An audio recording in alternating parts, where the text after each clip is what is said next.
Welcome to episode 3 of Claire Shares. I'm so glad you're here. I'm going to be sharing with you high energy, bite-sized videos about all things talent attraction, talent acquisition, and talent retention. These areas of HR and people ops are my favorite and specialty, and I'm so excited to dive in with you. Today's talent retention topic is employee surveys and feedback gathering. Before we get started with that, I want to share with you my recommendation of the week. I'm back grabbing another piece of HR swag. There's many more to come, don't worry. I want to introduce you to HR Social Hour, one of my favorite online communities. The HR Social Hour Twitter, or X chat, is the second and fourth Sunday of each month at 7 p.m. Eastern. I've made so many friends through this chat who've been amazing sounding boards throughout my HR career. If you've never participated in a Twitter chat, no worries, I'm here to help. Just send me a message. I hope to see you there. And although no new episodes are being recorded at this time, the HR Social Hour half-hour podcast still exists out there, and you can find hundreds of interviews with amazing HR pros. I love to curate and share resources like this, so please reach out to me if there's something you're looking for. Okay, on to our talent topic of the day, employee surveys and feedback gathering. I've been on a roadshow over the past few months, meeting with my HR DOO, or Department of One, community working in small business. A common theme that's come up in our conversations is how these HR DOOs have been meaning to do an engagement survey, gather feedback, or do stay interviews.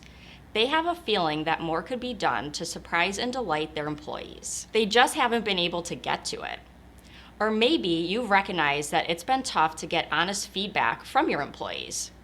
Especially if feedback hasn't been asked for much before, employees can be hesitant to come forward and share. Depending on your culture and your organization, it may be helpful to use a third-party resource to solicit, make sense of, and help you act on that information. Sometimes just phrasing the questions can be difficult and may be keeping you from getting started. I'd love to help you with this. One HR pro in particular mentioned to me wanting to do a survey about employee benefits to gather feedback from staff on what they would like to see offered in a benefits package, which I thought was a really good idea. That, coupled with some research on your employees' benefit usage, can be really helpful information for you when that time comes each year to consider changing your benefits. Your benefits package can definitely be a factor in retaining talent. Anyways, back to surveys and feedback gathering. Gathering employee feedback on an ongoing basis is such an important part of your organization's engagement and retention strategy. It stinks when someone leaves and you learn it could have been prevented. Especially if you're looking to change process, tools, or technology in your company, getting employee feedback and insights will be important to consider in the process. Remember that even if you know the roles in your workplace really well, you don't work in the day-to-day. Asking employees for feedback on their challenges and suggestions can help you ensure your changes are timely and most impactful right off the bat. Asking for feedback on an ongoing basis also helps you see trends where there's smoke, so to speak, and you'll see where you might want to dive in deeper with one-on-one conversations to get more valuable context. When seeing a piece of positive feedback about working at the company, be sure to connect with that person one-on-one and see if they're comfortable sharing more details. This may be an awesome opportunity to spotlight that employee within the organization and make them feel really special. It could also be an opportunity to showcase your culture and celebrate an employee achievement at work. This could then lead to great marketing content within your organization, as well as on social media channels for talent attraction purposes. We'll definitely get into this more in a future episode. Let's dive into some more tactical tips and tricks on this topic of employee surveys and feedback gathering. It's important to think about questions like, what do we want the experience to be like for our employees here at the company? Do we have our mission, vision, and values built into that employee experience? Answering these types of questions helps to inform us of talent attraction, acquisition, and retention strategies.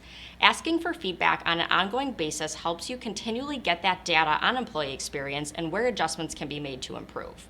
You all know by now I love talking about people, process, and technology, so let's bring this framework into our topic for today too. Let's start with people. Think about your various employee populations throughout the company and the types of roles they're in. You may want to create surveys for different populations in your organization. Next, think about how your employees currently get their important company info. Last episode, we talked about workplace communication processes and different types of tools that may be used to aid in effective employee communication. Make sure you're delivering the survey to your employees in a way that's accessible for them and encourages participation.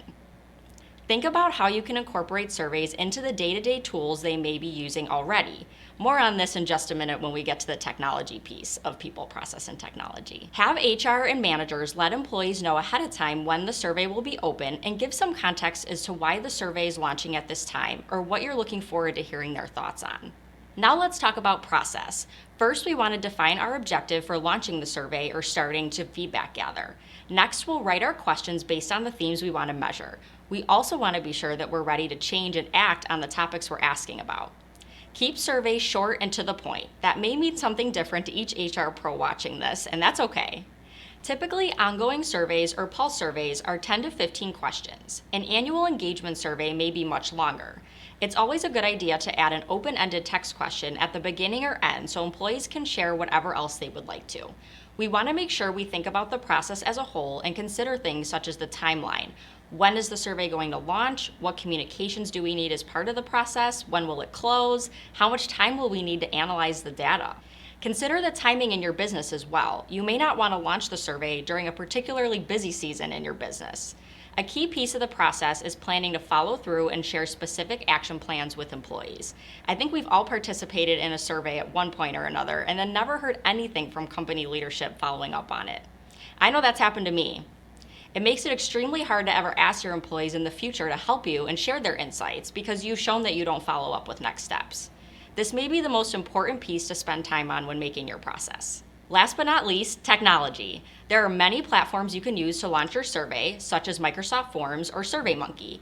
If your organization has an HRIS system or employee engagement platform, you may have some survey functionality included in there already. We also have some survey tools here to recommend at Lighthouse, so feel free to reach out. Before deciding on a tool to use, be sure to investigate the process of what it will take to view, extract, and manipulate the data. You may learn it might be a bit clunky, and that's okay, but at least you know ahead of time what it will be like and can build that needed time to view and analyze the findings into your overall survey timeline. Think about how you can incorporate surveys into the day-to-day tools they already use, maybe a time clock app or self-service app that houses things they regularly access.